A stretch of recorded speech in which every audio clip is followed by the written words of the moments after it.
करते. पण तुम्हीच अगोदर केलं पाहिजे. हा म्हणाला हा नियम आहे, म्हणून मी जिच्या पोटी ते बाळ जन्माला येणार, ज्या भूमीमध्ये तो अंकुर फुटणार आहे ती भूमीच नष्ट करतो. म्हणून तो रथावरती चढलेला,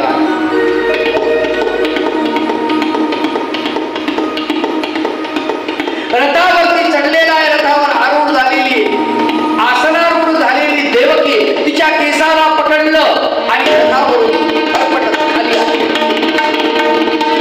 कमरेची तलवार बसली, सात दिशेने मुंडकं उडवायचं. हात वर गेला, वरच्या वरी हात पकडलेला आहे. वसुदेवाने काय म्हणतो, राजा तू शूर आहेस, कंसाला तू महत्वाकांक्षी आहेस, महत्वाकांक्षी आहेस, शूर आहेस, विचारी आहेस, असा अविचार का करतोस? स्त्रीची हत्या का करतोस? पुरुषांनी आपला पराक्रम स्त्रियांवरती कधीच दाखवू नये. आलं का लक्षात? वसुदेव तिथे त्याला निरूपण करतात. आपलं पौरुषत्व दाखवायचंय ना, तर पुरुषावरती दाखवा. आपल्यापेक्षा बलाढ्य आहे त्याच्यावरती तुम्ही तुमचं पौरुष दाखवा, पण स्त्रियांवरती नाही.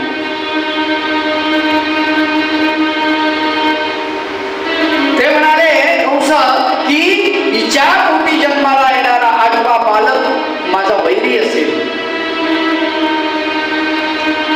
तुम्ही हिलाच मारतो ना, तो जन्मालाच येणार नाही. म्हटले असं नाही, आता ही माझी पत्नी झाली, तिचं रक्षण करण्याची जबाबदारी माझी आहे. काय माणसं होती. किती वेळ झाला लग्न होऊन? तास 2 तास उलटले असतील फार. पण आता ही माझी झालेली आहे. आता हिच्या भरण पोषणाची जबाबदारी माझी आहे, हिच्या रक्षणाची जबाबदारी माझी आहे. आणि पुरुष म्हणून मी हिचा पती म्हणून हिचं रक्षण करण्यासाठी माझ्या प्राणाची सुद्धा आहुती द्यायला तयार आहे. आम्हाला दोघांना बंदी शाळेत टाक. आमच्या पोटी जन्माला येणार, हिच्या पोटी जन्माला येणार बाळ मी तुझ्या स्वाधीन करतो, पण हिला मारू नको. स्त्री हत्या, आलं का लक्षात? ही चुकवायला सांगितली. आणि त्या ठिकाणी कंसाकडून स्त्री हत्या वसुदेवानं चुकवून घेतली. लक्षात, चुकवून घेतली. आपण स्त्रियांवरती अत्याचार करतो. मला सांगा किती किती लोक आहेत असे की स्त्रियांना मोठ्यानं बोलतात, ठीक आहे, पण स्त्रियांवरती हात उचलतात. चुकीची गोष्ट आहे, ती कमजोर आहे ना. तिच्यावर हात का उचलतात? नाही, काही लोक तर मद्यप्राशन करतात आणि आपल्या घरी येतात आणि माता भगिनींना त्रास देतात.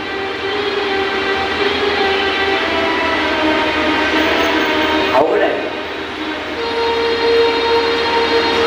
मी म्हणतो एवढा तुम्हाला जर समजा असं तुमचं रक्त सळसळ करत असेल, हात उगारावा वाटतो, मारा वाटतं, नाही का, तर जा ना मिलिटरीमध्ये,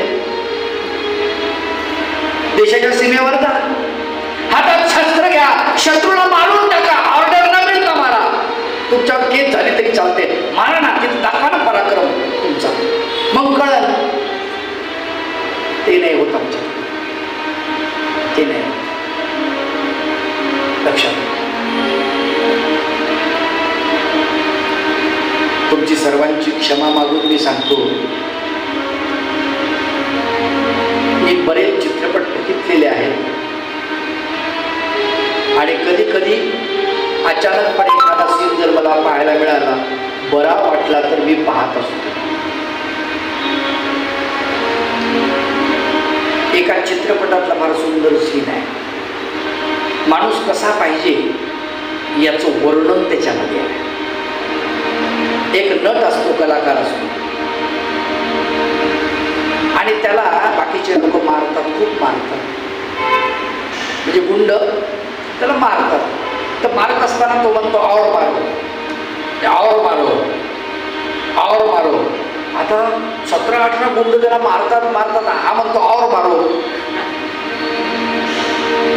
5 मिनिटं तेच चालतो. नंतर गुंड थकतात, गुंडांना घाम येतो, पाणी पितात, दम घेतात, मारून मारून खाली बसतात आणि हे म्हणते और मारो. आणि एवढं झाल्यानंतर मग तो नट म्हणजे तो हिरो म्हणतो, इतकी मालिश तो मुझे गरम करने के लिए लगती है.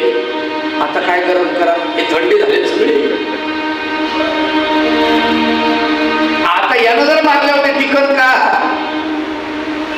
एवढी सहनशीलता माणसाला असली पाहिजे.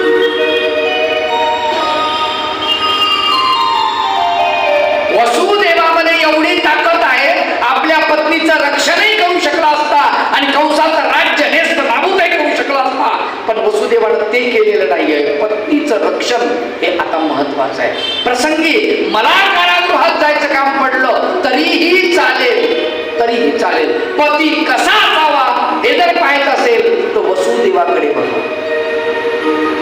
बाप कसा असावा हे जर आपल्याला बघायचं असेल तरी वसुदेवाकडे बघा. बाळ जन्माला आल्यानंतर माझ्या बाळाला कुठल्याही प्रकारचा त्रास होऊ नये म्हणून जी जबाबदारी निसर्गानं भगवंतानं आपल्याकडे दिली, म्हणून त्या बाळाला तो संकटातून बाहेर घेऊन जातो. कृष्ण भगवंत तर भगवंत आहेत हो, ते तर मोठे आहेतच आहेत, पण वसुदेव मोठा आहे. आपण जन्माची कथा मागे ठेवणार होतो म्हणून पुढे चाललोय.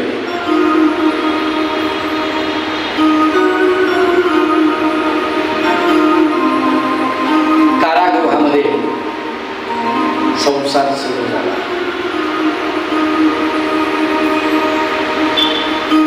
वसुदेवानं आपल्या पुत्राला पाठीमध्ये घेतलं आणि भरल्या नदीमध्ये पाऊल टाकलेलं आहे. यमुनेचं पाणी प्रचंड प्रमाणात ओढते आजही. यमुनेला उतार जास्त आहे, गंगेपेक्षा जास्त उतार आहे यमुनेला, जास्त उतार. आणि अष्टमी म्हणजे पावसाळा, पाऊसच पाऊस, धो पाऊस, प्रचंड प्रमाणामध्ये पाऊस, नदीला महापूर. आणि अशा अवस्थेत वसुदेव विचार करतात, माझं बाळ सुरक्षित इथून बाहेर पडलं पाहिजे. कसा बाप असेल नाही, आपण आपल्या मुलाची जी जबाबदारी, जन्म दिल्यानं कोणी बाप होत नाही हो. जन्म तर जनावरही देतात ना, नाही पक्षीही देतात, त्यांनाही मुलं बाळ होतात ना. मग तुमच्यामध्ये त्यांच्यामध्ये काय फरक आहे? आणि तुमच्यात संस्कार नावाची भाग आहे, चीज आहे, तुम्हाला कळते आहे, तुम्हाला विचार दिलाय भगवंतानी, सारासार विचार दिला, विवेक तुमचा जागृत होऊ शकतो. तुम्हाला आपल्या मुलांना विचार द्यायचा आहे. किती लोक विचार करतात, शिक्षण तुम्ही देसाल, तुम्हाला मलाही माहिती आहे, तुम्ही आपल्या मुलांना शिक्षण देताय, चांगल्या प्रकारचं कॉन्व्हेंट स्कूलमध्ये घालताय. KG1 KG2 ला सध्या 1-1 लाख 1.5 लाख रुपये लागतात. खूप पैसा खर्च करता तुम्ही.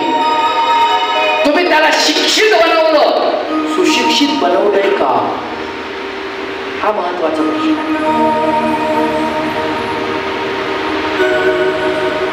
पैसे कसे कमवावे हे बालपणापासून तुम्ही त्याच्या डोक्यामध्ये घातलं. बाळा तुला इंजिनियर व्हायचंय, तुला वकील व्हायचंय, तुला डॉक्टर व्हायचंय, IAS अधिकारी व्हायचंय, त्याच्यावर बोजा दिला, डोक्यावर त्याच्या अभ्यासाचा बोजा दिला. त्याला काय व्हायचंय तेवढं विचारलंय तुम्ही, त्याला सांगितलंय नाही ना, कधीच नाही. आम्हाला वसुदेवासारखं बाप होता नाही आला. वसुदेव बघा किती काळजी आहे पुत्राची. आमचे मुलं कुणामध्ये बसतात, काय करतात, काय खातात, काय पितात,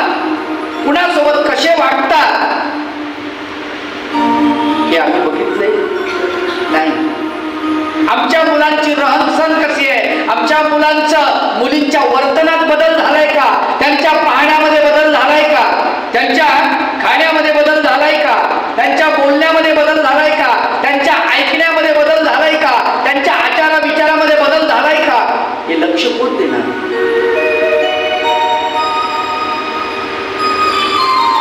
मुलाला फक्त जन्म देणं ही आपली जबाबदारी नाही मायबाप, नाही आहे. मूल जन्माला घालणे म्हणजे भारतीय संस्कृतीमध्ये प्रचंड जबाबदारी आहे, प्रचंड प्रमाणामध्ये. आणि म्हणून प्राचीन काळामध्ये आम्ही मदत घेत होतो, संतांची मदत, ऋषींची मदत, त्यांच्याकडे आमच्या मुलांना आम्ही पाठवत होतो. याच्यावरती संस्कार द्या, आमच्याकडून दिल्या जाणार नाही, तुम्ही द्या. ती आश्रम पद्धती बदलली, बंद झाली. आणि ज्या देशामध्ये, ज्या संस्कृतीमध्ये तुम्ही मुलांना पाठवता, कॉन्व्हेंट स्कूलमध्ये मी पाठवू नका असं म्हणत नाही. कॉन्व्हेंट स्कूल हे इंग्रजांचे स्कूल आहे. आणि इंग्रजांच्या स्कूलमध्ये काय शिकवलं जातं माहिती आहे तुम्हाला? त्यांच्यामध्ये सर्वतोपरी आकाशातला बाप्पा, माता पिता शून्य आहे. आपल्या हिंदू संस्कृतीमध्ये असं नाही आहे. आमचा प्रत्यक्षात भगवंत जो आहे, देव आहे, तो सुद्धा मातेच्या पाया पडतो, पितेच्या पाया पडतो.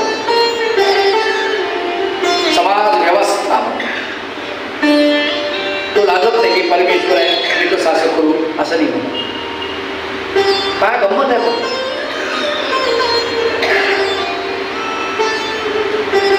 ही संस्कृती आहे, भारतीय संस्कृती. मग ज्या संस्कृतीमध्ये बालपणापासून पिता माता वगळलेले आहेत, त्यांचा काही संबंध नाही, असं जर शिकवल्या जातं त्या संस्थेमधून, तुम्ही जर बालपणी त्यांना कॉन्व्हेंटमध्ये टाकलं तर तुमच्या वृद्धापकाळात तुम्हाला वृद्धाश्रमाशिवाय पर्याय नाही. आलं का लक्ष? म्हणून वसुदेवाकडे बघा.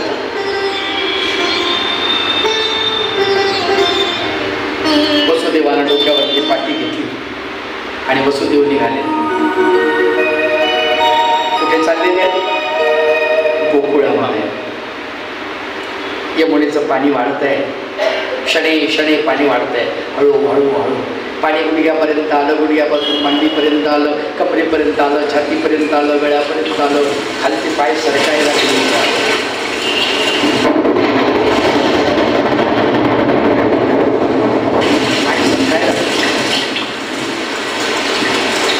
आणि वसुदेव हिमतीनं पुढे पाऊल टाकतो आहे. महापुरामध्ये सर्प वाहून येत आहेत, लाकडं येत आहेत, वरून विजांचा भडीमार आहे, आकाश गडगडत आहे, विजा चमकत आहे. पाण्याच्या लाटीसारखी आपण पडून जाऊ, वाहून जाऊ, ही भीती वसुदेवाच्या डोक्यात नाही. मला या पुत्राला पलीकडे नेऊन ठेवायचं, सुरक्षित नेऊन ठेवायचं. कारण अगोदरच भगवंतानं दर्शन देऊन सांगितलेलं आहे की मला नेऊन ठेवा. कुठे नेऊन ठेवा? गोकुळामध्ये नेऊन ठेवा.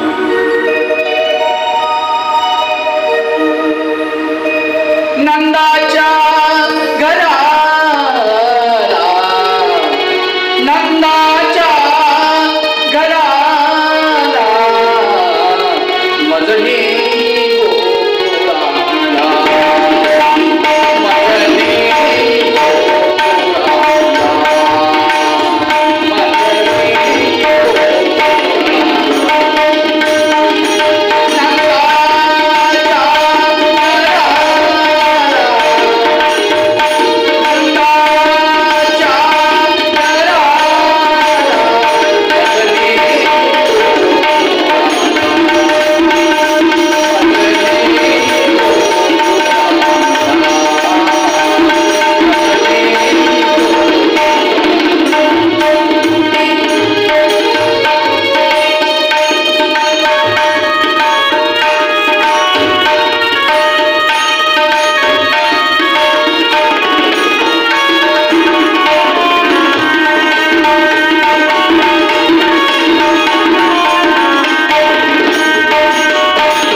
दर्शन दिलं भगवंतांनी वसुदेव देवकीला कारागृहामध्ये आणि सांगितलं, सूचना केली की तुम्ही तिथे घेऊन जा.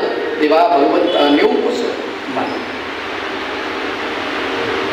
आणि त्या सूचनेमुळे वसुदेवानं ठरवलं की या बाळाला घेऊन जायचं आहे कारागृहातून. कारागृहाचे कड्या कुंभ सगळे तुटून पडलेले आहेत, द्वारपाळ सगळे झोपलेले आहेत आणि वसुदेव निघालेला आहे. मध्यरात्रीची वेळ आणि वसुदेवानं नेऊन त्या गोकुळामध्ये नंद यशोदेच्या वाड्यामध्ये कृष्णाला ठेवलं. तिथे छोटी बालिका आहे, तिला उचललं, पाठीमध्ये घातलं. आता गंमत आहे मोठी. रस्त्यानं जात असताना पाणी गळ्यापर्यंत आलं, तोंडात पाणी जायला लागलं. मग इथे जुने भागवतकार सांगणारे फार सुंदर शंका द्यायचे, यमुनेचं पाणी का वाढलं म्हणले. काही कारण असेल, काय कारण आहे यमुनेचं पाणी वाढण्यासाठी म्हणले. यमुनेचं पाणी कारण 2-3 दिले त्यांनी. बरेच कारण दिले, बरेच प्रश्नाचे उत्तर दिले. म्हणले सिद्धांत पहिला, महापूर आला म्हणून पाणी वाढलं, पाऊस पडला पाणी वाढलं, सोपं उत्तर. म्हणले अजून काही मतितार्थ त्याच्यामध्ये. म्हणले हो, यमुनेचं पाणी वाढतं त्याचं कारण यमुनेला भगवान गोपाल कृष्णाच्या चरणाची आस लागली, ओढ लागली, म्हणून ती शनी शनी वाढते आहे, हळूहळू वाढते.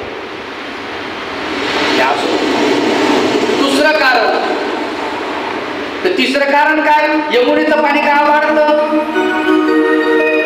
म्हणजे यमुनेचं पाणी वाढते आहे याचं कारण भगवंताचं दर्शन जे आहे, म्हणजे पहिलं दर्शनाची ओढ, भगवंताचा स्पर्श व्हावा म्हणून यमुनेचं पाणी वाढते. अनेक कारण दिले आणि त्याचे उत्तर देत आहे.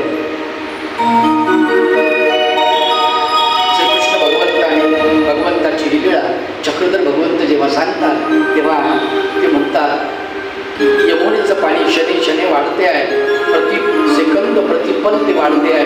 का, भगवंताचा स्पर्श व्हावा. मग आता आपला पिता हा या यमुनेच्या पाण्यामध्ये वाहून जाईल म्हणून भगवंताने आपला श्रीचरण त्या पाटीच्या बाहेर काढला, श्रीचरण लांबवला आणि यमुनेला स्पर्श केला. जसा यमुनेला स्पर्श झाला, यमुना हर्षभरीत झाली आणि यमुनेचं पाणी दुभंगलं. अनेक प्रकारे सांगतात की आतमधून असा भोवरा निर्माण झाला आणि आतमध्ये रस्ता, जसं भुयार, पाण्यामध्ये भुयार निर्माण झालं म्हणतात आणि त्या भुयाराच्या मार्गानं वसुदेव गेला. काही लोक म्हणतात की अशी एका बाजूला पाण्याची भिंत तयार झाली आणि अर्ध पाणी वाहून गेलं, भिंत तशीच राहिली. भगवंत पलीकडे गेल्यानंतर, वसुदेव त्यांना घेऊन गेल्यानंतर जेव्हा गोकुळात पोहोचले तेव्हा या पाण्याची भिंत वाहून गेली. परत वापस येताना म्हणले अशीच भिंत तयार झाली असं सांगतात वेगवेगळ्या. मग तिथे गेल्यानंतर या कृष्ण भगवंताला यशोदेच्या कुसंगी ठेवलं आणि ती छोटी बालिका उचलली, ती इकडे आणलेली आहे. आणि आणल्यानंतर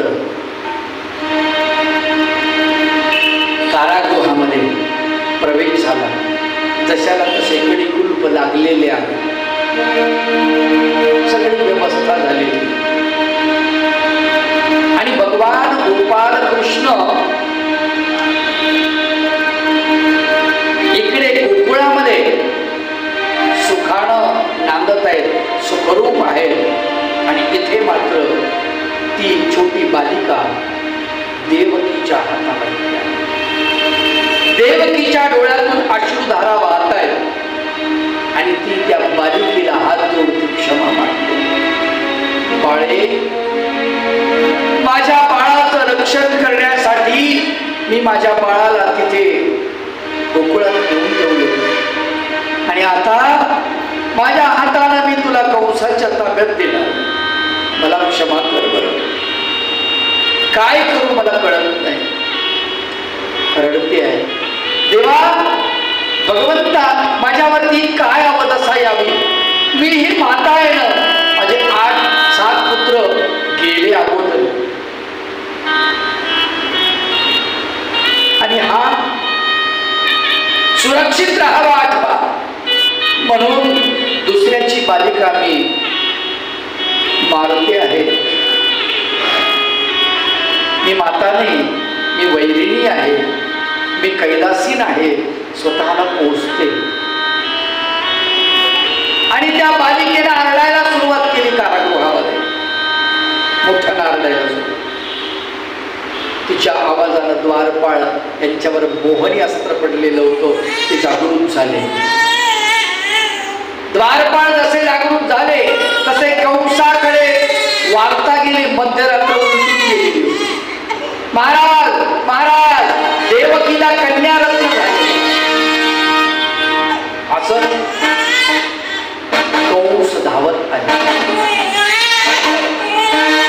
देवकीकडून त्या बालिकेला हिसकावून घेतलं. दादा, अरे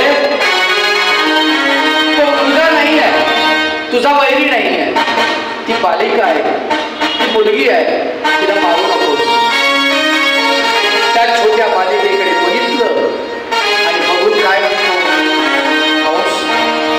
अरे लवाळा, स्त्रियांच्या रूपामध्ये आला असता, मी तुला सोडणार आहे? सोडणार नाही, तुला मारीन, खतम करीन. बाहेर नेलं, जशी 6 बालकं बाहेर मारलेली आहे, तसा या बालिकेला मारण्यासाठी तिचा छोटा कोरडा पाय पकडलेला आहे.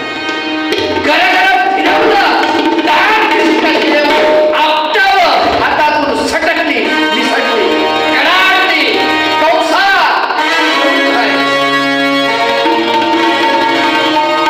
ज्याला मारण्यासाठी तू प्रयत्न करतोस ना, तो चंद्रकलेप्रमाणे वाढतो आहे आणि तुझा अंत निश्चित आहे, लक्षात घे. कंसाच्या छातीत तर देवकीचा 8वा, काय देवकीचा 8वा, हा 8वा म्हणजे आठवण करा, हा 8वा सतत आठवत होता. कोण? कंस. झोप लागे ना, देवकीचा 8वा, तो येईल. देवकीचा 8वा, त्याला मारायचे, तो मला देवकीचा 8वा. बघा, विरोधी आहे, विरोध करून तो नामस्मरण करतो आहे. गंमत. आणि कंसाला एक तिकडे शत्रू पाठवायला सुरुवात केली गोकुळावर. इकडे भगवान गोपाळ कृष्ण चंद्रकलेप्रमाणे गोकुळामध्ये वाढतात. गोकुळातला भगवंताचा सहवास गोपिकांना, गोपांना झालेला तो आनंद म्हणजे फार गोपांचा द्विगुणित झालेला. काही लोक म्हणतात आमचं गाव गोकुळासारखं आहे, म्हणू नका, अजिबात म्हणू नका. तुम्हाला जर गोकुळासारखं म्हणायचं असेल तर गोकुळावरती खूप संकट आलेली आहेत. तुम्हाला तुमच्या गावावरती संकट आवडतात का? लक्षात, त्याचं निवारण होईल हे बरोबर आहे, भगवंत येतील, पण त्यासाठी तुम्हाला धीर हवा, तुम्हाला ते संकट झेलावे लागतील. गोकुळावरती अनेक संकट आले, भगवंताचा धावा त्यांनी करायचा. देवा कृष्णा धाव, आमचं रक्षण कर. आणि देवाला प्रत्येक वेळेस धावायचं, त्यांचं रक्षण करायचं गोकुळवासियांचं. गोकुळातलं सगळं घर जी होती, सगळ्यांची, ब्राह्मण, क्षत्रिय, वैश्य, शूद्र, सगळ्यांचे घर एक कुटुंब झालेलं होतं, एक कुटुंब झालेलं. सगळ्या जातीची, धर्माची, सगळे वेगवेगळ्या आचाराची, विचाराची, सगळी एकत्रित कृष्ण जे सांगतील तेच करत होते, तेच करत. म्हातारे, कोतारे, सगळे तरुण बाया माणसं कृष्णाने सांगायचं आणि आपण ऐकायचं. हा परिपाठ होता आज्ञा भंगू न देणे, भगवंताची आज्ञा भंगू न देणे असा प्रकार त्या ठिकाणी चालत होता गोकुळामध्ये. मग परमेश्वराची आज्ञा भंग कोण करत नाही? भगवंताचा भक्तच परमेश्वराची आज्ञा भंग करत नाही. आणि जो आज्ञा भंग करत नाही तोच खरा भक्त आहे, लक्षात. त्यालाच भक्त म्हटले. मग गोकुळातली सगळी मंडळी कशी आहे? भगवंताची भक्त आहे, भगवंताला शरण गेली आहे. संकटामुळे म्हणा, कशामुळे म्हणा, काही म्हणा, पण शरण गेली. तो रक्षण करतो, कसंही करा तो रक्षण करतो. संकटात बोलवा तरी येतो, सुखात बोलवलं तर अडचणच नाही, पण दुःखात बोलवलं तरी भगवंत तरी येतो. भगवंताची किमया आहे. भगवंताची काय किमया? परमेश्वर अवताराची ही विशेषता आहे. सगळं त्याचे दोष बाजूला करून भगवंत त्याच्याकडे धावून येतात. मला त्यावेळेस तू बोलवलं नाही, सुखात होता त्यावेळेस, तुझ्या घरी उत्सव होता त्यावेळेस मला नाही बोलवलं, वास्तुशांतीला नाही बोलवलं, आता बिमार पडलास म्हणून मला धावा करतोच काय? असं भगवंत कधीच म्हणत नाही. बघा, कधीच नाही. तुम्ही जेव्हा दावा करणार तेव्हा भगवंत धावत. हे दुर्गुण आपल्यामध्येच आहे. त्यावेळेस आम्हाला नाही बोलवलं पोराच्या लग्नामध्ये आणि आता बोलवायले आपण. त्यावेळेस आम्ही विसरलो होतो, आमच्या पत्रिकेत नावही नव्हतं.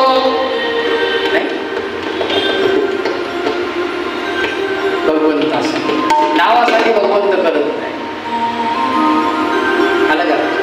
भगवंत का करतात? प्रेम. फक्त भगवंताला एकच आशा असते, यांनी माझं नाव घेतलं पाहिजे, मला बोलवलं पाहिजे. कसंही बोलवू द्या, मला बोलवल्यावर मी येणार. कसंही बोलवलं की मी येणार.